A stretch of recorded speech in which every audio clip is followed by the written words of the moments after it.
আজকে আমি রান্না করছি নদীর টাটকা কিছু বেলে মাছ। তো বেলে মাছটাকে প্রথমে আমি কেটে পরিষ্কার করে নিয়েছি। এখানে দিয়ে দিয়েছি হলুদ মরিচ লবণ দিয়ে আমি ভালোভাবে মেখে নিয়েছি। তো অপর একটি চুলায় আমি দিয়ে দিচ্ছি ফ্রাই প্যানে পেঁয়াজ। এখানে 4টা বড় সাইজের পেঁয়াজ দিয়ে দিচ্ছি। পেঁয়াজটা আমি হালকা বাদামি রং করে ভেজে নিচ্ছি। দিয়ে দিচ্ছি 4টা কাঁচামরিচ ফেলে কুচি করে। তো অপর একটি ফ্রাই প্যানে আমি দিয়ে দিচ্ছি তেল। তো তেল দিয়ে আমি মাছটিকে ভেজে নিচ্ছি। তো মাছটাকে একটু মচমচা করে ভেজে নিব আমি। এখানে মাছটা আমার ভাজা হয়ে গিয়েছে এখানে।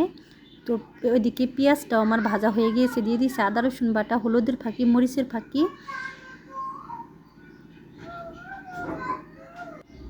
এদিকে আদা রসুন বাটাটা দিয়ে কিন্তু আমি হালকা একটু ভেজে নিয়েছি। পরবর্তীতে হলুদের ফাঁকি, মরিচের ফাঁকি দিয়ে দিয়েছি। আর দিয়ে দিয়েছি 1 চামচ জিরার ফাঁকি।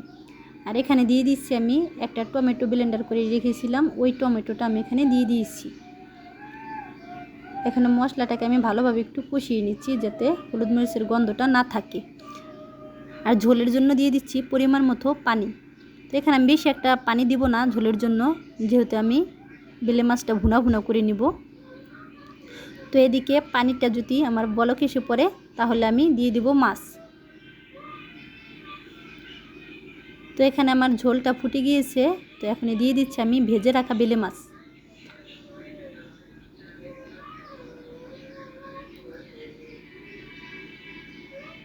তো এখন আমি ভেজে রাখা বেলে মাছের উপরে ধনিয়া পাতা দিয়ে ঢাকনা দিয়ে ঢেকে 2 মিনিটের মতো রান্নাটা করে নিচ্ছি।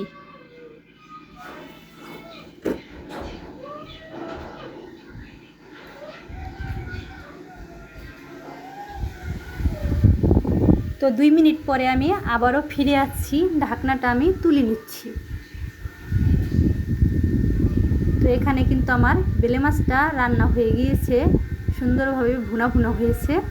তো এর থেকে আর বেশি শুকাবো না, হালকা একটু রসা রসা রাখবো।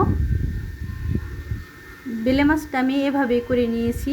প্রথমে কিন্তু বেলে মাছটা আমি ভালোভাবে ভেজে নিয়েছি, কারণ হালকা ভেজে নিলে যে দেখা যায় কি ছোটো ছোটো বেলে মাছ কাটা থেকে যায়। ফাইনালি আমার রান্নাটা কমপ্লিট হয়ে গিয়েছে। তো দেখতেই পাচ্ছেন ছোট ছোট বেলে মাছ আমি কিভাবে ভেজে রান্নাটা করে নিয়েছি।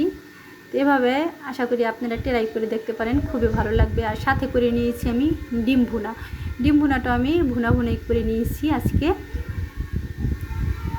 তো আমার ভিডিওটা যদি ভালো লাগে তাহলে একটা লাইক, সাবস্ক্রাইব, শেয়ার করে আমার পাশেই থাকবেন। আর কমেন্টে আপনাদের মতামতটা জানিয়ে দিবেন। তো পরবর্তী ভিডিও দেখার জন্য আমার সাথেই থাকবেন। ভালো থাকবেন, সুস্থ থাকবেন। আল্লাহ হাফেজ।